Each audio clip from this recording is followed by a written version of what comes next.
ओम शांति। मुरलीर तारीख 8 जुलाई 2025। मरমৰ সন্তানসকল, তোমালোকৰ এই জীৱন বহুত অমূল্য, কিয়নো তোমালোকে শ্ৰীমতত বিশ্বৰ সেৱা কৰা, এই নৰকক স্বৰ্গ কৰি তোলা। প্ৰশ্ন: আনন্দ নোহোৱা হৈ যোৱাৰ কাৰণ তথা তাৰ নিবাৰণ কি? উত্তৰ: আনন্দ নোহোৱা হৈ যায় এক, দেহ অভিমানৰ থকাৰ বাবে। 2, অন্তৰত যেতিয়া কিবা শংকা উৎপন্ন হৈ যায় তেতিয়াও আনন্দ নোহোৱা হৈ যায়। সেইবাবে বাবাই ৰায় দিয়ে, যেতিয়াই কোনো শংকা উৎপন্ন হয় তেতিয়া লগে লগে বাবাক সুধিবা। দেহী অভিমানী হৈ থকাৰ অভ্যাস কৰা, তেতিয়া সদায় আনন্দিত হৈ থাকিব।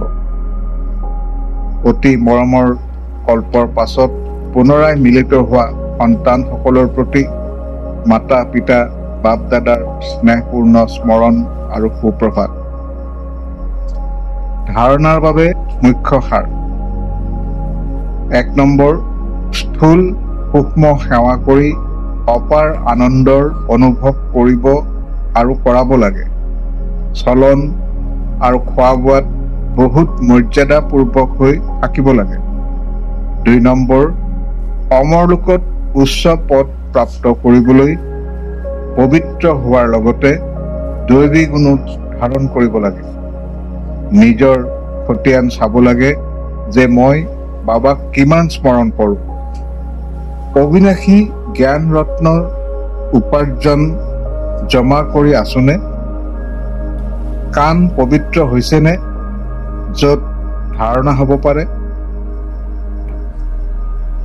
বৰদান: সেৱা কৰিও স্মৃতিৰ অনুভৱৰ দৌৰ লগাওঁতা সদায় স্নেহত লীন আত্মা হোৱা।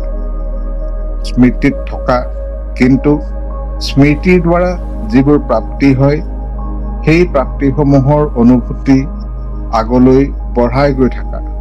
ইয়াৰ বাবে এতিয়া বিশেষ সময় আৰু মনোযোগ দিয়া, যাৰ দ্বাৰা এইটো গম পায় যে এওঁ অনুভৱৰ সাগৰত মগন হৈ থকা স্নেহত লীন অৱস্থা। যেনেকৈ পবিত্ৰতা শান্তিৰ বাতাৱৰণৰ অনুভৱ হয়, তেনেকৈ শ্ৰেষ্ঠ যোগী স্নেহত মগন হৈ থাকোঁতা এইটো অনুভৱ হওক। জ্ঞানৰ প্ৰভাৱ আছে, কিন্তু যোগৰ সিদ্ধিস্বৰূপৰ প্ৰভাৱ পৰক। সেৱা কৰিও স্মৃতিৰ অনুভৱত ডুবি থকা, স্মৃতিৰ যাত্ৰাৰ অনুভৱৰ দৌৰ লগোৱা।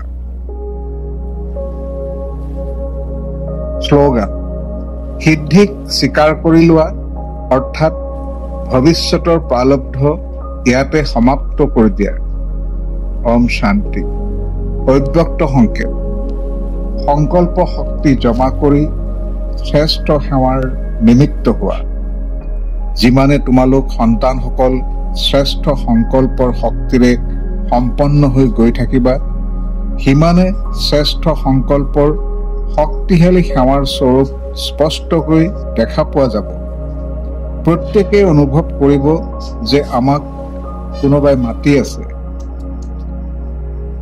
কোনোবাই দিব্য বুদ্ধিৰ দ্বাৰা শুভ সংকল্পৰ আবাহন হৈ আহে,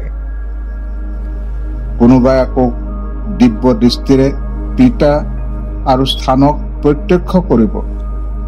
দুয়ো প্ৰকাৰৰ অনুভৱৰ দ্বাৰা বহুত তীব্ৰ গতিৰে নিজৰ শ্ৰেষ্ঠ ঠিকনাত উপস্থিত হৈ যাব।